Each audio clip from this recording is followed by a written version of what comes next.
तर IPL match आणि मसाल्यांच्या शो मध्ये तुमचं स्वागत आहे।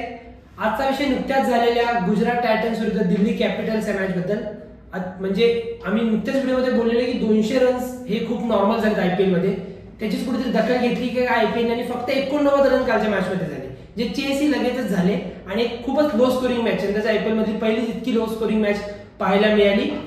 तर या मॅच मधून विषय समोर येतो की गुजरात टायटन्स जी मागच्या वेळेची उपविजेती त्याच्या आधीची विजेती संघ असून पण यंदा त्यांची कामगिरी फार खराब होताना दिसते आणि याचा कारण कुठेतरी कॅप्टन बदलला हे असू शकतं का, नेमकं काय आणि या सगळ्यासाठी चर्चेसाठी माझ्यासोबत आहे। तर बघा मॅच कालची बघितली, एक लो स्कोरिंग मॅच बघायला मिळाली। आतापर्यंत आपण हाय स्कोरिंग मॅचवर चर्चा करत होतो, आज लो स्कोरिंग मॅचवर चर्चा करायची। प्लस हार्दिक पांड्या ज्याच्या कॅप्टन्सीचा मुंबईला प्रॉब्लेम होते अशा प्रकारच्या चर्चा होत्या, फॅन्स कडून तसे कमेंट्स येत होत्या। पण आता हाच पांड्या गुजरातचा कॅप्टन नाही, त्याचा त्यांना तोटा होतोय अशाही आता कमेंट्स येत आहेत। नेमकं काय वाटतंय?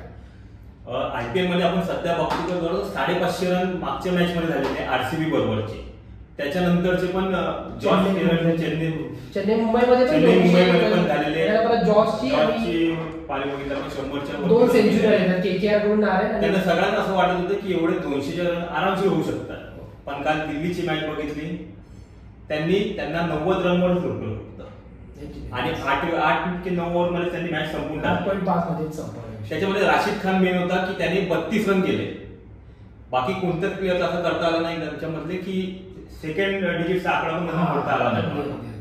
3 जण होते त्यांनी सेकंड डिजिट मोडला आणि राशिद खानने जास्त 32 रन केले। पण मग हे सगळ्या गुजरात टायटन्सचा विषय चालला आहे सगळा, ज्यांनी लास्ट टाइम फायनल पर्यंत पोहोचले, त्याच्या आधी त्यांनी जिंकलेला आहे किताब आणि अशी टीम एवढी यावेळेला स्ट्रगल करताना दिसते। मग हार्दिक पांड्याची कॅप्टन्सी आणि हार्दिक पांड्या जो एक ऑलराऊंडर स्टार ऑलराऊंडर म्हणू शकतो, त्याची जागा मोकळी झाल्यामुळे सगळं होते, काय वाटतंय? तसं आपण आधी बघितलं की गुजरात टायटन्स आधीची आयपीएल जिंकलेली मागच्या मध्ये फायनलची होती ती, या आयपीएल मध्ये आपण बघितलं त्यांनी 7 पैकी फक्त 3च मॅच जिंकल्या आणि कुठेतरी त्या हार्दिक पांड्याचा इफेक्ट त्यांना जाणवतोय, म्हणजे त्याला फटका पडतो असं तर जाणवतो इथे।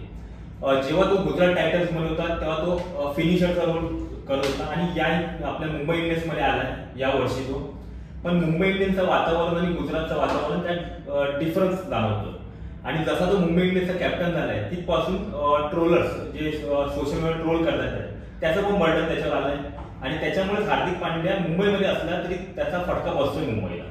गुजरातला पण फटका बसतो, म्हणजे हार्दिकच्या एका टीम नसण्याचा एका टीमला असण्याचा एका टीमला फटका बसतो। जेव्हा हार्दिक पांड्या गुजरात टायटन्स मध्ये होता तिथलं वातावरण आणि इथलं वातावरण त्याच्यामध्ये जमीन आसमानाचा फरक जाणवतो। तिथं जे त्याला कॅप्टन्सीचा जेवढा प्रेशर नव्हता तेवढा नवीन टीम फॉर्म सगळे त्याच्या अंडर होते आणि इथे आल्यापासून सोशल मीडियावर त्याला खूप ट्रोल केलं जातं रोहित शर्माच्या कॅप्टन्सीवरून, त्याच्यामुळे त्याला बर्डन वाढलाय आणि आपल्या मुंबई इंडियन्ससाठी पण त्या कॅप्टन्सीचा फटका पडतो त्यामुळे त्यामुळे हार्दिकच्या खेळावर आणि त्यामुळेच मुंबईच्या कॅप्टन्सीवर पण फरक पडतोय।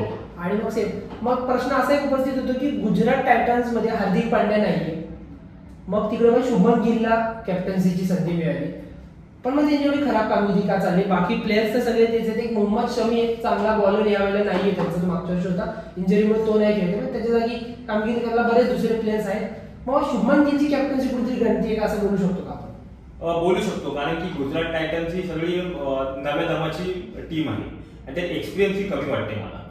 सगळेच तुम्हाला नौके खेळाडू दिसतात, राशिद खान एक सोडला तर बाकी सगळे नौके खेळाडू होते। जसं आपण चेन्नईमध्ये बघतो की ऋतुराज गायकवाडला धोनी सपोर्ट करतोय, आपल्या मुंबई इंडियन्स मध्ये रोहित सपोर्ट करतोय, तसं तिकडे त्याला सपोर्टिंग कोणच भेटत नाही। हा एक मुद्दा असू शकतो बरोबर की त्याला कोणी सपोर्टिंगला तसा मोठा हे मिळत नाही। राशिद खान एक बोलू शकतो, पण बाकी कुठलाच मोठा चेहरा नाही। इंडियाचाही कोणता एक्सपिरियन्स प्लेअर बोलला तर मोहित शर्मा, जोही बऱ्याच वर्षापासून टीम इंडियामध्ये नाहीच, त्यामुळं आशिष नेहरा एकटा बाहेरून काय काय करणार।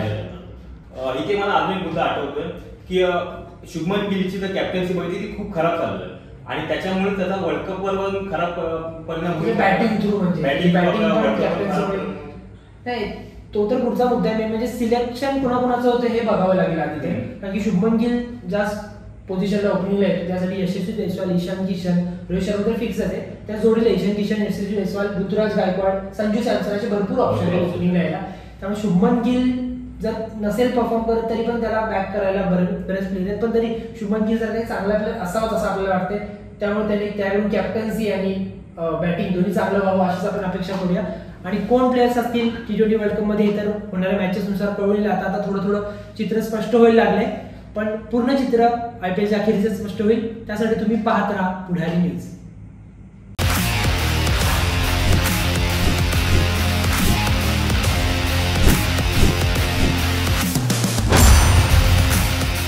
Thank you.